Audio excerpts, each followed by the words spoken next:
Vamos lá, meus amigos, chegando para mais uma aula aqui de resolução de questões nesse dia dedicado às questões do exame da OAB. Vocês já tiveram várias aulas antes do almoço, estamos aqui no meio da tarde, já na hora do café, então se você já está meio cansado, toma aquele cafezinho, aquele famoso balde de café para você se manter aqui ligado, acordado na minha aula, nas 8 questões de processo do trabalho que nós vamos tratar agora e nas demais aulas. Então, meu nome é Bruno Klipp, é um prazer estar aqui com vocês e trataremos de processo do trabalho. Antes, apenas alguns recados da produção. A produção mandou aqui pra gente o primeiro recado. Você perdeu a aula de teoria, tá chateado? Não fique chateado, vá lá no YouTube do Saraiva à Prova, as aulas de teoria estão ali, então não se preocupe, nós já tivemos algumas aulas de teoria nos dias anteriores, estão lá disponíveis para você, ok? E nós teremos ainda outras aulas aqui na sequência, depois de mim, nós teremos aqui mais questões da OAB, né, de exames da OAB, os demais professores virão depois de mim e nós teremos ao longo da semana também mais aulas de teoria. Então vocês perceberam que nós começamos com teoria, fizemos aqui hoje, estamos fazendo hoje a nossa aula de questões, só que durante a semana também teremos mais teoria, ok? Se você não viu ainda o cronograma, Bruno, quando serão as aulas, que dias, que horários, acesse lá o site do Saraiva à Prova e entre lá nas redes sociais que o cronograma está lá disponível para vocês. Ok, meus amigos? Recados dados, vamos agora para as nossas 8 questões de exames anteriores da nossa matéria de processo do trabalho. Vamos começar aqui na tela, no nosso slide, resolução das questões, questão número 1. Vamos aqui para a nossa primeira questão, vamos perceber o seguinte, que Vando ajuizou reclamação trabalhista em desfavor da sociedade empresária Cetro Dourado Limitado, no qual trabalhou por 5 anos e 3 meses na função de vigia noturno. A sociedade empresária não compareceu à audiência, daí porque o pedido foi julgado procedente à sua revelia. Contudo, a sociedade empresária interpôs recurso ordinário no prazo legal e efetuou o pagamento das custas e do depósito recursal, mas com valor inferior ao devido. R$10 a menos nas custas e R$500 a menos o depósito recursal. Vou destacar aqui, ó, o mais importante, mas com valor inferior ao devido. Voltando aqui, ó, com base na situação retratada, na lei e no entendimento consolidado, assinale a afirmativa correta. Olha o que acontece, pessoal. Vocês viram aqui uma redação grande, relativamente grande, da FGV, mas vocês perceberam que eu destaquei aqui, ó, só um pedacinho. O mais importante da questão está aqui, mas com valor inferior ao devido. Isso daqui que é o importante. Então, quando vocês lerem que o depósito recursal, que as custas foram pagas a menor, num valor inferior ao devido, vocês vão lembrar rapidamente o quê? Que no processo do trabalho, ao entendimento do TST, já vou anotar aqui, mas ao entendimento do TST, falando que quando essa situação ocorrer, o juiz ele deve intimar a parte para complementação do valor. Então você que errou, você que depositou a menor, você tem direito de ser intimado para complementar aquela quantia e aí regularizar o preparo recursal. Lembrou disso? Vou anotar aqui, ó, OJ 140 da SDI1 do TST. Orientação jurisprudencial 140 da seção dissídios individuais 1. É isso daqui que vai responder a nossa questão. Vamos aqui para a assertiva correta, vamos comentar as demais. Eu vou fazer isso em todas as questões. Vamos para a correta, comentário da correta e comentário das demais. É sempre bom nós sabemos por que uma determinada assertiva está errada. Perfeito? Então, na tela, o que nós temos aqui, ó? A assertiva correta. Letra C. O que diz a letra C com base nessa OJ 140? O juiz deverá assinalar prazo de 5 dias para que a sociedade empresária efetue o recolhimento da diferença das custas e do depósito recursal sob pena de deserção. Então, vamos intimar para complementar em 5 dias. O cuidado aqui que é importante que se diga é o seguinte: essa complementação tanto pode ocorrer em relação às custas quanto ao depósito recursal. Então, ela não se aplica só a custas, só a depósito recursal, nada disso. Se a gente pega a OJ 140 para ler, a gente percebe isso claramente. Vou complementar tanto em custas quanto em depósito, letra C, assertiva correta. Agora vamos aos comentários aqui das demais assertivas. Vamos lá, ó. Então, a nossa assertiva letra C está aqui. Utilizamos, como vocês vão perceber, o entendimento exposto na OJ 140, como eu já disse.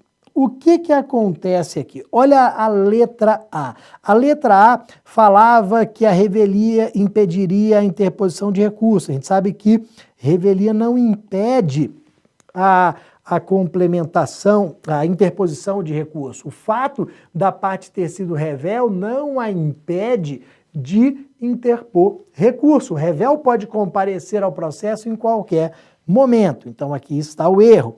A letra B falava que não cabia a complementação. Claro que cabe a complementação, como nós já falamos pelo entendimento do TST.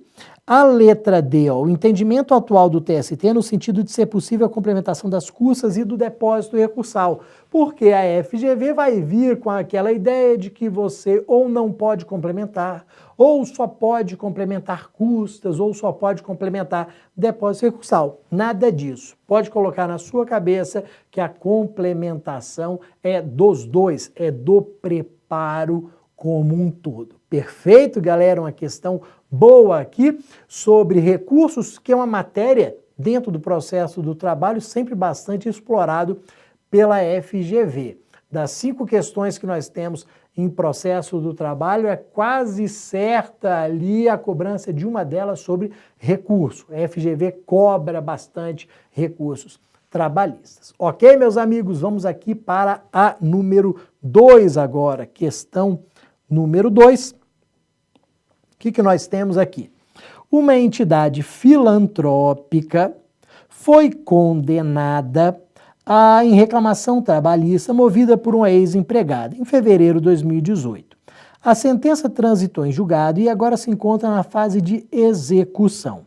Apresentados os cálculos e conferida a vista executada, o juiz homologou a conta apresentada pela exequente. Em relação à pretensão da entidade de ajuizar embargos do devedor para questionar a decisão homologatória, afirme a assertiva correta. Olha os detalhes aqui. Eu tenho entidade filantrópica. Ela quer apresentar embargos do devedor, ou seja, embargos à execução, embargos do executado, a mesma coisa, embargos do devedor, embargos à execução previstos aqui no artigo 844 da CLT. Nós tivemos alguma mudança nesse artigo 884, perdão, deixa eu corrigir aqui, artigo 884 da CLT. Pergunto, nós tivemos alguma mudança nesse artigo 884 da CLT com a reforma trabalhista? Sim, e exatamente esta questão aqui. A reforma trabalhista incluiu um dispositivo, um parágrafo no artigo 884 da CLT para tratar exatamente das entidades filantrópicas. Então é isso que nós vamos perceber agora. Então vamos para a assertiva correta e vamos ver também as demais. Então, o que nós temos aqui, pessoal? Olha a letra A. Não há necessidade de garantia do juízo, no caso apresentado, para o ajuizamento de embargos do devedor. Foi exatamente essa a mudança que nós tivemos com a reforma trabalhista. Entidade filantrópica e os membros da sua diretoria não precisam garantir o juízo para a apresentação de embargos à execução, embargos do devedor. A gente sabe que, regra geral, a garantia do juízo é um pressuposto, é um requisito para os embargos. Só que neste caso, como é uma entidade filantrópica, não há essa necessidade. Todas as demais assertivas vão falar da necessidade de realização, vamos a elas aqui e passaremos para os comentários. Então já temos certo aqui de que não há necessidade de garantia do juízo por ser entidade filantrópica, tema da reforma trabalhista. Olha aqui a letra B. A letra B fala, se a executada deseja questionar os cálculos, deverá garantir o juízo com dinheiro ou bens. Letra C. A executada, por ser filantrópica, poderá ajuizar embargos à execução desde que garanta a dívida com 50%. Letra D. A entidade filantrópica não tem finalidade lucrativa, daí porque não pode ser empregadora, de modo que a execução contra ela não se justifica e ela poderá ajuizar embargos a qualquer momento. Aí, meus amigos, a gente chega nessa letra D de dado aqui e vê aquela viagem geral, né? A gente sabe lá do direito do trabalho, lá do artigo 2º, parágrafo 1º da CLT, que as entidades filantrópicas, as entidades sem fins lucrativos podem ser empregadoras normalmente. Então, letra D aqui é aquela viagem total. Então, importante nós fixarmos aqui, letra A, não precisa de garantia do juízo. Nós vamos agora para os comentários para ver qual é o dispositivo que foi incluído na reforma trabalhista. Então, partindo para os comentários, nós temos aqui a letra A. Letra A fala o quê? Do artigo 884, parágrafo 6º da CLT. Trata de uma das grandes novidades implementadas pela reforma trabalhista, que é a dispensa de garantia do juízo para os embargos à execução apresentados pelas entidades filantrópicas. Pelo parágrafo 6º do artigo 884, os embargos apresentados por essas entidades ou por membros da sua diretoria dispensam a garantia do juízo. Perfeito, galera? E a letra B, errada, porque não há necessidade de garantia do juízo e falava que havia essa necessidade. Depois, letra C, a isenção da garantia do juízo, lembra que a assertiva falava em 50%, não precisa de valor algum. E a letra D, aquela questão maluca que falava que a entidade filantrópica nem pode ser empregador, totalmente errado, de acordo com o artigo 2º da CLT. As entidades filantrópicas podem ser, sim, empregadoras. Ok, meus amigos? Então, atenção principalmente aqui para os pontos da reforma trabalhista, em processo do trabalho e, obviamente, também em direito do trabalho. Dos exames que nós tivemos após a reforma trabalhista, alguns pontos já foram cobrados. Então, atenção especial a eles também para a sua prova. Perfeito? Vamos para a nossa terceira questão. Como eu falei, serão 8 questões no total. Então, nossa terceira questão de processo do trabalho. Vamos lá, Questão número 3. O que nós temos aqui? Uma sociedade empresária ajuizou ação de consignação em pagamento em face de seu ex-empregado com o objetivo de realizar o depósito das verbas rescisórias devidas ao trabalhador e obter quitação judicial da obrigação. Olha aqui, no dia designado para a audiência una, a empresa não compareceu e nem se justificou, estando presente o ex-empregado. Indique, de acordo com a CLT, o instituto jurídico que ocorrerá em relação ao processo. Olha o que eu tenho aqui, pessoal. O famoso artigo 844 da CLT, que vai falar da ausência do reclamante à audiência e do reclamado, a ausência das partes à audiência. Você sabe muito bem, tenho certeza que você estudou e que você lembra quais são essas consequências.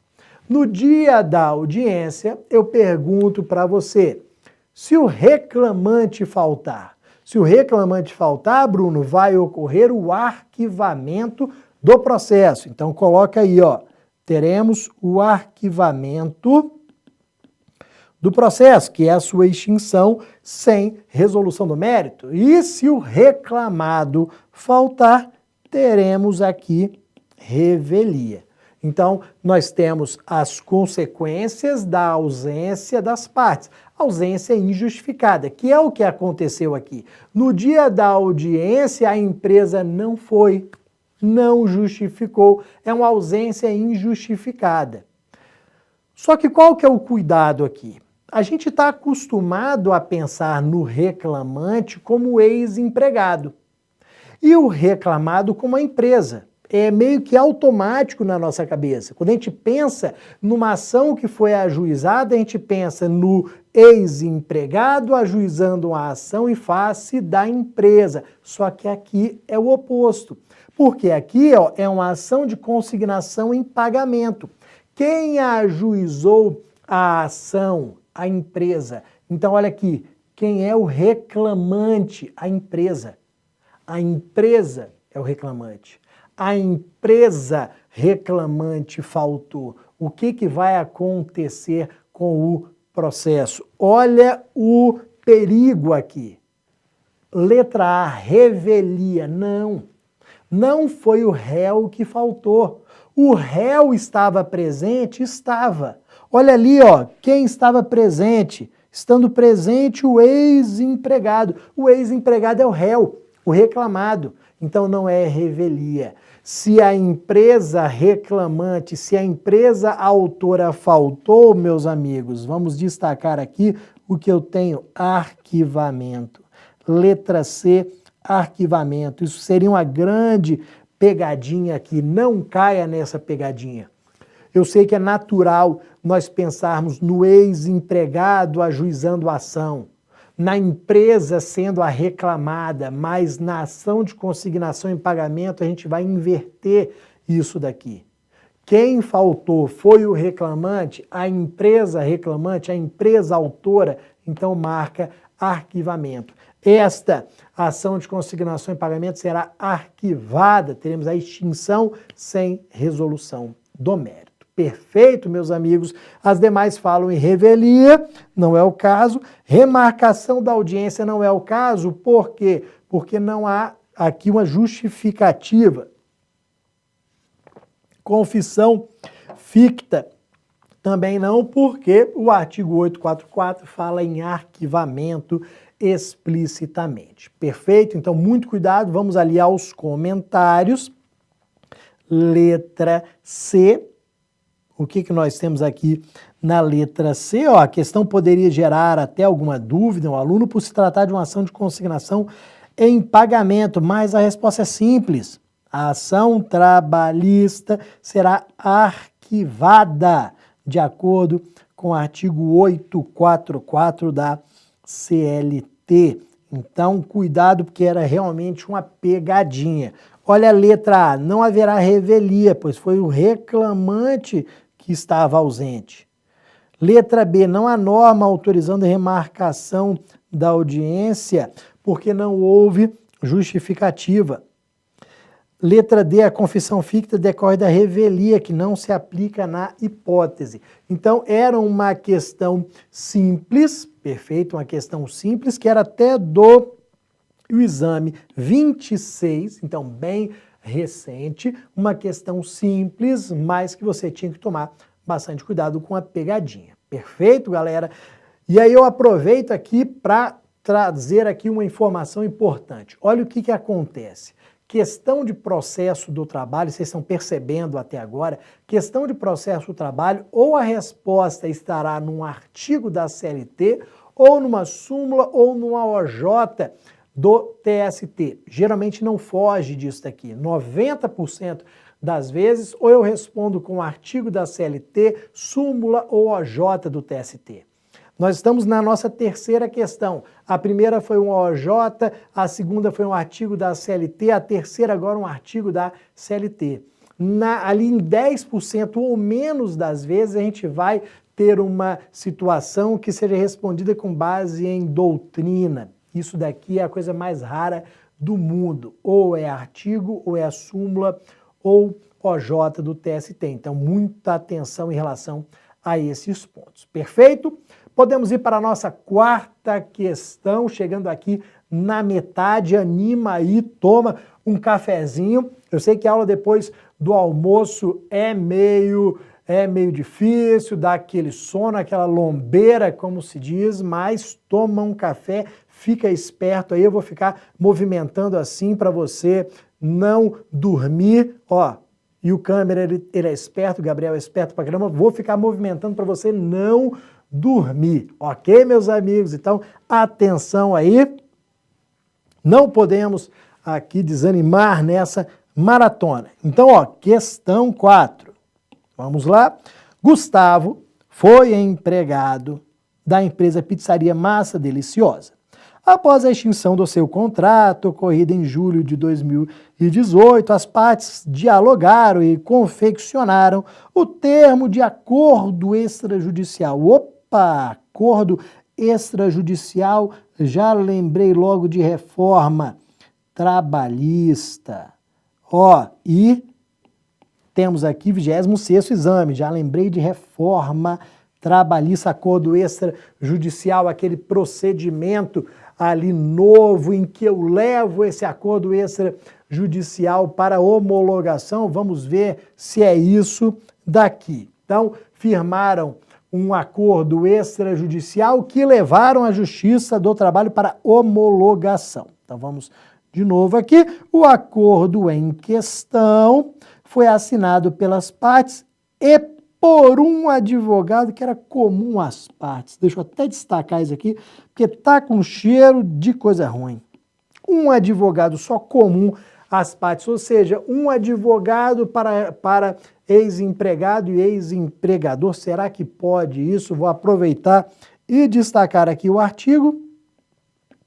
Artigo 855B e seguintes da CLT, 855B, C, D, E, dá uma lida lá. Então, considerando o caso narrado, segundo os ditames da CLT, assinale a afirmativa correta. O que nós temos aqui na afirmativa correta, pessoal? Ó, não será possível a homologação, infelizmente, porque empregado e empregador não podem ter advogado comum. É uma vedação da CLT. Se você for ali ao 855B e seguintes da CLT, você vai ver que não pode ser advogado comum. Primeiro, as partes têm que estar representadas por advogado, então não cabe o nosso famoso jus postulandi. E além de não caber o jus postulandi, não pode ser advogado comum, está explícito lá na CLT. Eu tenho que ter o meu advogado e você tem que ter o seu advogado. Mas por que não pode ser um advogado comum? Por que a gente não pode economizar aqui e contratar um único advogado? Esta regra foi criada para evitar questionamentos futuros. Porque pensa comigo o seguinte, se pudesse ser um advogado comum, provavelmente seria o advogado da empresa, o advogado do meu ex-empregador, provavelmente. A empresa geralmente já tem advogado, ou então eu falaria, ó, não vou gastar com advogado não, se vira e contrata você. Aí, depois, eu viria alegar que eu fui enganado, coagido, blá, blá, blá, blá, blá, pelo advogado da empresa. E aí iria querer ajuizar a ação rescisória, ou seja, o problema ele não terminaria com a homologação do acordo. O problema ele se estenderia e até aumentaria. Então, para evitar possíveis alegações de erros ali, de coação, algum defeito daquele ato jurídico, o próprio legislador já impôs essa regra, ó, cada um tem que ter o seu advogado. Se não for assim, nós não teremos viabilidade na homologação daquele acordo, que é o que aconteceu aqui. Este acordo, pela letra B, não será possível de ser homologado, porque não podem ter advogado comum. Vamos ficar aqui na letra A, ó. Letra A, viável homologação, porque é fruto da manifestação da vontade das partes. Não. Apesar de ser fruto da manifestação da vontade das partes, nós temos que seguir os requisitos legais, nós temos que atender às regras que foram criadas pelo legislador, e uma delas é essa representação por advogados separados, diferentes, perfeito? Depois, letra C, impossível a pretensão, porque na Justiça do Trabalho não existe procedimento especial de jurisdição voluntária, mas apenas contenciosa. Ó, não existia. Até a reforma trabalhista não existia, só que agora nós temos, que é esse procedimento de jurisdição voluntária para homologação do acordo extrajudicial. Por que a gente fala que é aqui um procedimento de jurisdição voluntária? Porque não existe conflito, não existe contenda, não existe lide entre as partes. Nós estamos brigando? Não, muito pelo contrário, nós já chegamos aqui a um consenso e estamos levando a você apenas requerendo a homologação. Então, hoje existe, após a reforma trabalhista, existe sim esse procedimento de jurisdição voluntária. Ok, pessoal? Vou aproveitar aqui a deixa para trazer mais uma informação aqui importante que poderia vir a ser cobrada numa questão sobre conciliação, sobre homologação do acordo. Eu vou fazer uma pergunta, mas eu tenho certeza que todo mundo já sabe a resposta.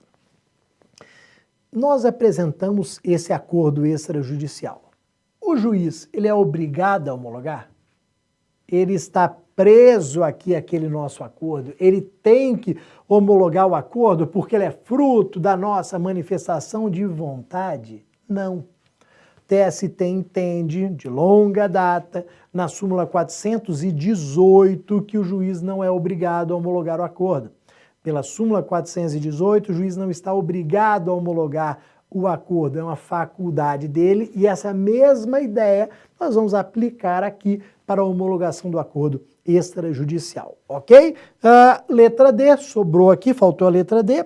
Para a validade do acordo proposto, seria necessário que o empregado ganhasse mais de 2 vezes o teto da Previdência Social? Não, nós não temos aqui nenhuma questão envolvendo valor para ser possível ou não a homologação do acordo, não há nenhuma questão relacionada ao salário que o nosso empregado recebia, ok? Vamos aos comentários aqui, então, letra B correta.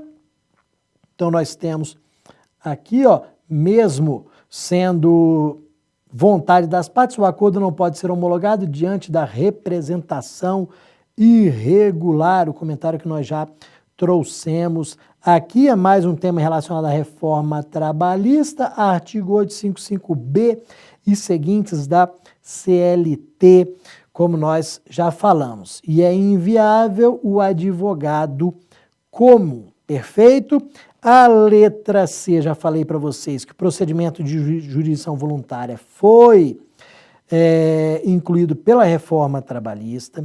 Na letra D, não há na CLT qualquer norma relacionando a homologação ao valor recebido pelo obreiro. Então, acabei que eu já tinha comentado todas as assertivas aqui para vocês da nossa questão 4. Então, mais uma vez, reforma trabalhista. Então, o que você vai fazer aqui nos dias que ainda faltam para a prova da OAB? Se você ainda não fez, dê uma olhadinha naqueles pontos que foram alterados pela reforma trabalhista, nos artigos que foram alterados, nos artigos que foram incluídos, porque, como eu disse, desde a entrada em vigor da reforma, isso foi em novembro de 2021, 2017, desde 11 de novembro de 2017, que a FGV vem cobrando aqui sistematicamente. Perfeito? Então, mais uma. Vamos para a nossa questão de número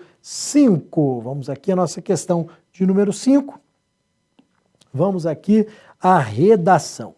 Então, ó, em reclamação trabalhista, já na fase de execução, é sempre bom a gente destacar aqui a fase de execução para a gente já restringir a nossa ideia, para a gente nem pensar em petição inicial, notificação, audiência, não, já estamos ali na fase de execução. O juiz determinou,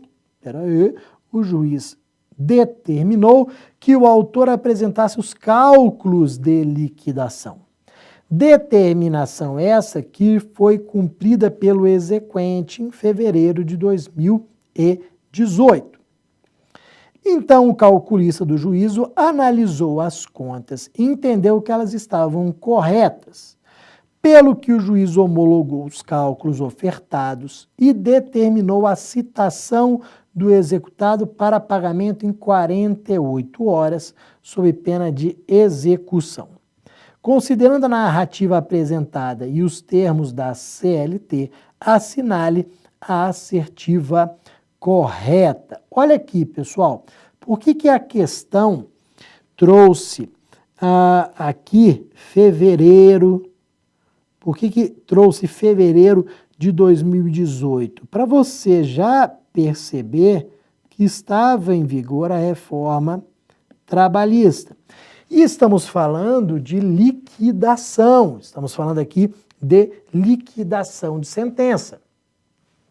Bruno, teve mudança lá na liquidação de sentença com a reforma trabalhista? Sim. E nós estamos falando aqui, ó, está na tela, a liquidação de sentença mais comum que existe, que é a liquidação por cálculos. Vamos anotar o artigo, que é aquele que você tem que ler, tem que conhecer, se ainda não leu, para a sua prova. Artigo 879, parágrafo 2º da CLT. Esse artigo 879, parágrafo 2º da CLT, que foi alterado pela reforma trabalhista, que é fundamental para a gente e que vai responder a nossa questão. A gente percebe o seguinte, que o juiz recebeu os cálculos de uma das partes, não é isso? O juiz recebeu os cálculos de uma das partes, mandou para o contador, o calculista do juízo, que disse que estava tudo ok. Então, pode vir comigo aqui, ó. Então, apresentei os cálculos, mandei para o calculista, o contador do juízo, que falou que estava certo, e o juiz fez o quê? Homologou. Homologou os cálculos. Então, Bruno falou que tem direito de receber 50 mil, o contador falou que está certo, o juiz homologou e falou, ó, pague os 50 mil reais em 48 horas, sob pena de execução, que é o procedimento que nós temos lá no artigo 880. Só que aí você vem, para e pensa. Ué, não tinha que ouvir a parte contrária, não? Será que o juiz poderia receber os cálculos de uma parte, mandar para o contador falar que está certo e homologar? E o contraditório? Não tem que intimar a parte contrária para ela apresentar manifestação? Ó, a partir da reforma trabalhista, sim. A partir da reforma trabalhista, eu tenho que intimar a parte para manifestação. É exatamente esse parágrafo 2º que eu incluí aqui para vocês. Esse parágrafo 2º foi alterado pela reforma trabalhista. Se nós compararmos antes e depois da reforma, nós vamos perceber que antes da reforma trabalhista, o juiz podia realizar esse procedimento aqui. O juiz não era obrigado a intimar a parte contrária. A intimação da parte contrária era facultativa. Agora não, é obrigatória. Uma parte apresentou os cálculos, obrigatoriamente eu intimo a parte contrária para manifestação. A parte contrária terá 8 dias para apresentar a sua manifestação, depois o juiz homologa, diz o valor que ele entende correto. Mas tem que intimar. Se não intima, eu tenho violação ao contraditório, eu tenho nulidade. Então, vamos aqui para a nossa pergunta, ó. Considerando a narrativa, assinale a assertiva correta. Olha o que diz aqui na letra B. Equivocou-se o magistrado, porque deveria obrigatoriamente conferir vista dos cálculos ao executado. Perfeito. Agora a intimação ela é obrigatória. O juiz obrigatoriamente intima a parte contrária para manifestação. E o prazo de manifestação, não precisava aqui, mas vou falar também, 8 dias. Antes da reforma trabalhista, 10 dias. Agora, 8 dias para as partes. As partes têm que ser intimadas obrigatoriamente para manifestação em 8 dias. Perfeito? Estou falando aqui em manifestação em 8 dias. Você já lembrou que a união tem que ser intimada também para manifestação. Só que aí você lembrou que o prazo da união continua o antigo, que era o quê? 10 dias. Então nós ficamos com essa diferença. A união é intimada para apresentar a manifestação em 10 dias. A parte é intimada para apresentar a manifestação em 8 dias. Perfeito? Muito cuidado com isso daqui. As demais assertivas. O que nós temos aqui? Letra A. O juiz agiu corretamente porque as contas foram atestadas pelo calculista. Não, olha o que acontece. Geralmente, a parte apresenta os cálculos, a gente intima a parte contrária, ela apresenta a manifestação dela. Se houver divergência, o juiz manda para o contador, para o calculista, dizer qual é o valor que ele entende correto. O fato do calculista ter confirmado não retira a obrigatoriedade de intimação da parte contrária. Essa letra A, ela está errada. Letra C. Uma vez que o juiz do trabalho tem amplo poder de direção e controle do processo, sua decisão está amparada na norma cogente. Muito pelo contrário, ela está totalmente diferente aqui da norma que é obrigatória, que trata dessa intimação obrigatória. A FGV sempre traz uma assertiva bonita de se ler. Nossa, olha que lindo, poder de direção, controle, norma cogente. A FGV sempre traz uma assertiva dessa bonita, mas que está errada. Viu que começou a inventar de mais um monte de princípio para cá, essa assertiva tende a estar errada. Ok? Depois, letra D, o juiz tem a faculdade de abrir vista ao executado por 10 dias, mas não a obrigação de fazê-lo. Errado, isso daqui é antes da reforma trabalhista. Antes da reforma trabalhista está totalmente errado, então correto, letra B de Bruno, ok? Vamos aqui para os comentários, ó, letra B de Bruno. O que nós temos aqui, ó? Primeira letra B, a única questão a tratar diretamente do tema modificado pela reforma trabalhista, artigo 879, parágrafo 2º, que trata da necessidade de intimação da parte contrária. Agora o magistrado é obrigado a intimar a parte contrária, o que não ocorreu no caso concreto. Por isso que está adequado dizer que houve o equívoco ali do magistrado. A letra A fala que equivocou-se o magistrado, pois tinha o dever de intimar, como nós já falamos. A letra C, não há mais a hipótese do juiz escolher entre intimar ou não. Letra D, o juiz tem o dever de abrir vista para as partes pelo prazo de 8 dias. Então, em resumo, meus amigos, é isso que você tem que lembrar sobre liquidação por cálculos. Uma parte apresentou os cálculos, intima a parte contrária, apresenta a manifestação em 8 dias, depois o juiz decide, homologa o valor devido e aí inicia a execução, ok? Só um detalhe, Bruno, se a parte não apresentar essa manifestação em 8 dias? O que acontece? Preclusão. Está no próprio parágrafo 2º. Se a parte não apresentar essa manifestação em 8 dias, haverá preclusão.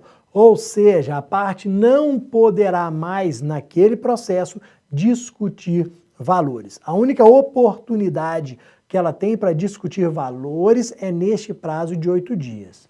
Apresentou manifestação, ótimo. Não apresentou, preclusão, perda daquela possibilidade. Tranquilo, meus amigos? Fechamos aqui a nossa questão número 5.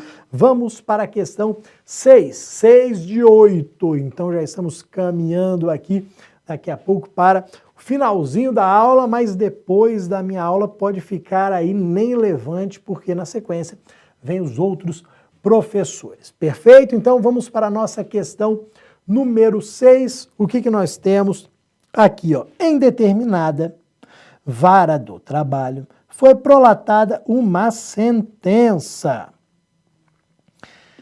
que, após publicada, não foi objeto de recurso por nenhum dos litigantes. 15 meses depois, uma das partes ajuizou ação rescisória perante o Tribunal Regional do Trabalho local, tendo o acórdão julgado improcedente o pedido da rescisória. Então, olha o que acontece aqui, pessoal. O que nos interessa agora é a rescisória. Uma das partes ajuizou a rescisória perante o TRT, isso daqui que nos interessa agora. Não quero nem saber mais de ação que foi ajuizada, de sentença que foi publicada, nada disso. O que nos interessa é a ação rescisória que foi aqui ajuizada perante o TRT e que teve por acórdão o pedido julgado improcedente. Ainda inconformada, a parte deseja que o TST aprecie a demanda. Qual é o cuidado aqui, pessoal? A demanda é a ação rescisória. A demanda é a ação rescisória. Então, ó, assinale a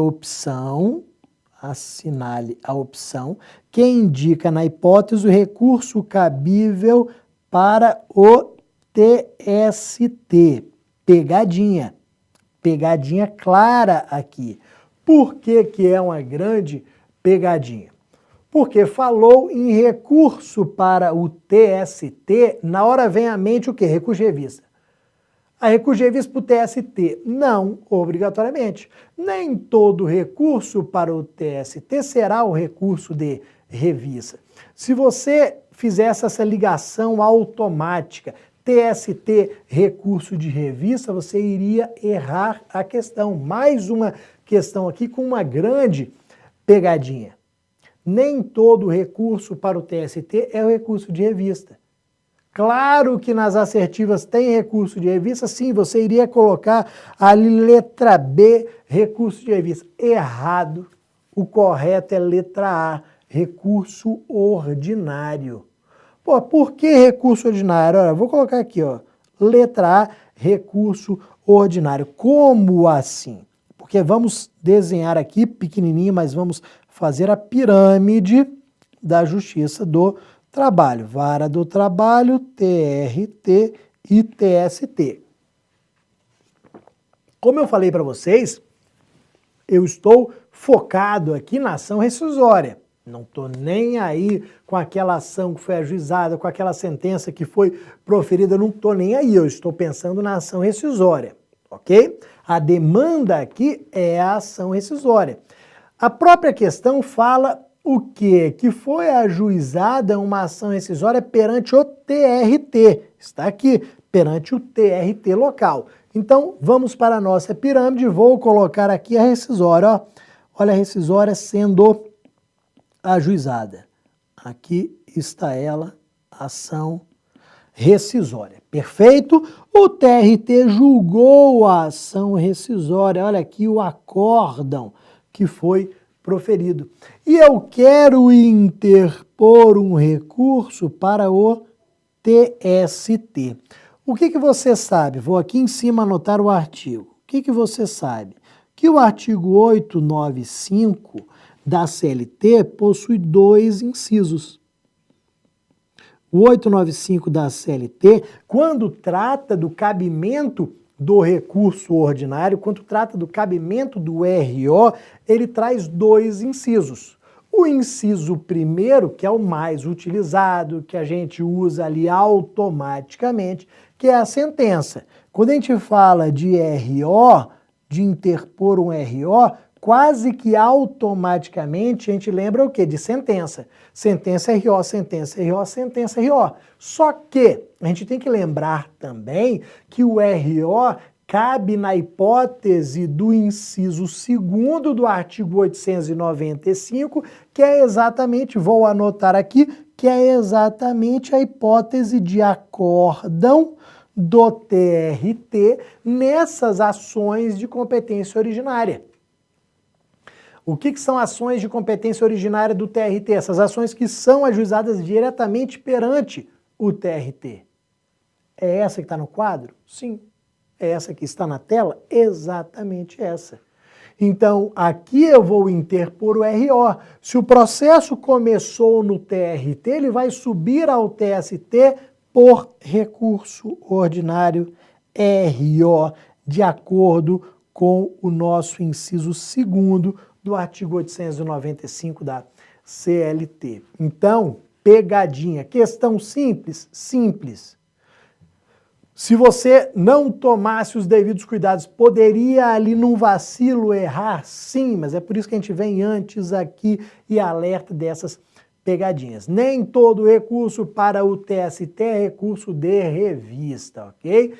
E nem sempre o RO vai ser interposto de sentença. Toma cuidado. Eu tenho aqui o RO sendo interposto de um acórdão, o RO que vai ser direcionado e julgado pelo TST. Tá bom, meus amigos? Essa daqui era a nossa questão 6. Vamos aos comentários. As outras assertivas eu tinha aqui recurso de revista, que seria o mais perigoso, e recurso especial, que não tem cabimento no processo do trabalho. A todo momento, vocês vão perceber nas questões de processo do trabalho que eles tentam confundir com processo civil. Sempre tentam embolar processo civil com processo do trabalho. Eles vêm aqui e colocam um recurso especial, não cabe. Eles colocam aqui um recurso de apelação, não cabe, ok? Então, recurso especial deixa lá para o CPC. E aí, agravo de instrumento, que você sabe que aqui no processo do trabalho tem uma utilização bem restrita, que é para aquelas situações em que há inadmissão de um outro recurso. Quando outro recurso for inadmitido, eu vou interpor o agravo de instrumento, tá bom? Agora sim, vamos aos comentários rápidos aqui, já que nós já tratamos de absolutamente todos os detalhes. Olha, a letra A, que era a correta. A questão trata do cabimento do recurso ordinário contra acordo do TRT proferido em uma ação de competência originária, que era a ação rescisória, de acordo com o 895, inciso 2º da CLT. Pode a parte interpor recurso ordinário julgado pelo TST. Muito cuidado com esta pegadinha. A letra B, não se tem um acordo em grau de recurso ordinário para a gente interpor um recurso de revista, era a grande pegadinha. Letra C, não há cabimento de recurso especial no processo trabalho, está restrito ao processo civil. E a letra D, o agravo de instrumento é utilizado no processo trabalho para impugnar a inadmissão de um outro recurso, aquela expressão bem comum aqui no processo do trabalho de que o recurso ficou preso, trancado, o agravo é para destrancar este recurso. Tá bom, meus amigos? Vamos para a nossa questão número 7. Estamos quase no finalzinho aqui dessa aula de questões da nossa maratona. Questão número 7. Silvio contratou você como advogado para ajuizar ação trabalhista em face do empregador. Então, vamos ajuizar uma ação trabalhista. Você é advogado dele. Daqui a pouquinho, Silvio, espera aí que eu vou passar na OAB e você me contrata. Entretanto, na audiência, o juiz constatou que não havia procuração nos autos. Diante disso, você requereu fosse efetivado registro em ata de audiência, no qual Silvio constituía como procurador.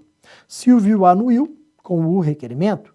Com base na hipótese narrada nos termos da CLT, assinale a afirmativa correta. O que nós temos aqui, pessoal? Estamos no artigo 790, parágrafo 3º da CLT, tratando do mandato tácito. Estamos aqui no mandato tácito, 791, deixa eu só corrigir aqui, 791, mandato tácito, que é aquela procuração que surge quando o nome do advogado é incluído na ata de audiência. É o que aconteceu aqui. Isso pode no processo de trabalho? Claro que pode. Mandato tácito, inclusão do nome do advogado na ata de audiência, com a anuência do cliente, da parte. Aconteceu aqui direitinho. Vejam que isso é válido. Olha aqui as assertivas. O que eu tenho aqui em relação às nossas assertivas da 7. Olha aqui, ó. O mandato é válido. E os poderes são apenas para o foro em geral. Perfeito. Apenas poderes gerais. Apenas poderes gerais no mandato tácito. Pode recorrer? Pode. Pode praticar os atos normais do processo. Não pode praticar aqueles atos que estão lá no artigo 105 do CPC, que dependeriam de poderes especiais. Poderes especiais eu não tenho aqui, eu tenho apenas poderes gerais, ok? Os poderes do artigo 105 do CPC eu não tenho. Tranquilo? Depois, ó, o mandato, letra B, o mandato, no caso, é inválido e seria necessário, obrigatório, requerimento de prazo para juntada de procuração? Não. C, o mandato, no caso, é válido e os poderes são para o foro em geral, bem como os especiais. Nada disso, ele não tem os poderes especiais, não tem poderes para transigir. Letra D, o mandato é válido apenas para representação na audiência, devendo os demais atos serem regularizados com a juntada da procuração. Não, galera, olha o que acontece. Eu tenho mandato tácito, eu não tenho irregularidade. Eu não preciso juntar uma procuração no papel, isso não é necessário, ok? Não precisa juntar depois procuração no papel. Não, a não ser, obviamente, que você queira ter os poderes especiais, já que eles não são outorgados por meio do mandato tácito, mas não tem irregularidade. Totalmente válido aqui, como nós vimos na letra A, na assertiva A. Comentários, vamos a eles aqui, os nossos comentários. Letra A, resposta, mandato tácito, 791, parágrafo 3º, que consiste na concessão de poderes ao advogado diante da inclusão do seu nome na ata de audiência. Então a gente não tem uma procuração no papel, mas essa espécie de mandato é válida, sendo concedidos poderes gerais ao advogado. Aqui a gente pode destacar também, como eu fiz, a súmula 383 do TST, então letra A, válido, perfeito. Letra B, ó, não há qualquer irregularidade, não há nenhuma irregularidade. A C, os poderes especiais não são conferidos, inclusive eu coloquei aqui, ó, que ele não pode subestabelecer, para demonstrar que seria um poder especial. E na letra B não há necessidade de juntada posterior, como eu falei para vocês. Então, aqui um tema, um instituto bacana, importante, de processo do trabalho sobre representação, o mandato tácito. Vamos para a nossa última questão, e oitava e última questão agora, para nós encerrarmos aqui a participação nessa aula de questões. Então vamos aqui para a oitava e última questão. Temos aqui, ó, Rita é engenheira e trabalha na empresa Irmãos Construtores Limitada. Trabalhou, né, por 3 anos. Ao ser dispensada, ajuizou ação trabalhista em face da ex-empregadora. Como tinha experiência na área de recursos humanos, nos empregos anteriores, decidiu ela própria fazer sua defesa jurídica, não buscando, portanto, assistência de advogado ou sindicato. Ou seja, ela está se valendo do jus postulante. Algum problema? Não, no primeiro momento não. Ela elaborou a petição inicial, compareceu à audiência, formulou perguntas para as testemunhas, perfeito. Depois da instrução, o juiz prolatou sentença de improcedência. Aí ela não desiste nunca, ela foi lá e interpôs o recurso, interpôs o recurso ordinário que teve provimento negado, sendo mantida a sentença de primeiro grau. Até aqui ela poderia agir com o jus postulante? Poderia ajuizar a ação, como fez, da sentença interpor o recurso ordinário para o TRT, como fez, tudo com jus postulante, não tem problema nenhum. Só que ela perdeu na sentença e ela perdeu no julgamento do RO. Ela não desiste nunca, então ela ainda está inconformada. Está aqui, ó, ainda inconformada, adotando o mesmo sistema, entendendo ter havido violação literal do dispositivo constitucional, tanto na sentença de primeiro grau como no acórdão, Rita, da mesma forma e desacompanhada de advogado, interpôs o competente recurso de revista para o TST. Isso daqui que é importante. Com o jus postulante, a gente pode interpor recurso de revista. O que diz a súmula 425 do TST? Será que a gente pode interpor recurso para o TST sem advogado? Não. Súmula 425 diz que a gente não pode interpor recurso para o TST sem advogado. Lembra a súmula? A súmula fala ó, que você não pode, com jus postulante, você não pode sem advogado ajuizar ação rescisória, impetrar mandado de segurança, ajuizar ação cautelar e interpor recurso para o TST. Não dá. Então, o que se pergunta aqui, ó, com base na jurisprudência consolidada do TST, que é a nossa súmula 425, acerca da postulação em causa própria, assinale a afirmativa correta. O que vai acontecer? Olha aqui. O recurso deverá ter o segmento negado por irregularidade de representação, ou seja, meu amigo, não será admitido, não vai passar no juízo de admissibilidade. Letra A, o recurso deverá ser conhecido? Não.